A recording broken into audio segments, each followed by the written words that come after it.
點解香港人生活空間咁細但好實用？講到香港生活，好多人第一樣諗到嘅就係住得細，單位細、房間細、廚房細，好似乜都細，但偏偏又住得落，甚至有人覺得幾實用。點解會咁？首先，最現實嘅原因係樓價同土地限制。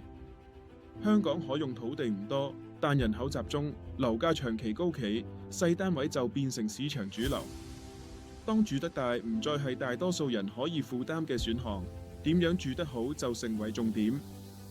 第二，香港人被環境訓練到好識用空間，接台、地台床、上床下櫃、牆身收納，多功能家具幾乎成為標準配置，每一寸空間都有用途，唔會隨便浪費。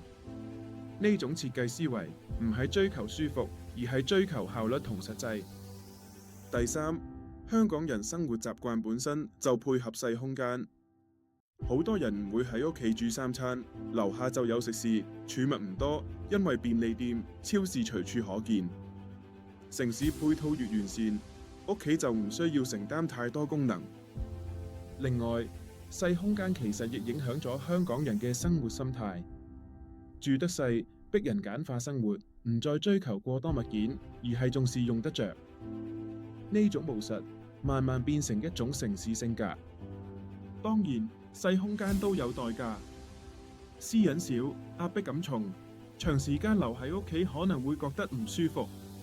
所以香港人特別鍾意出街，行商場、行山、去公園，將城市當成自己嘅客廳。所以香港人生活空間細但好實用，唔係因為選擇，而係因為喺有限條件之下，學識咗點樣將生活過到最好。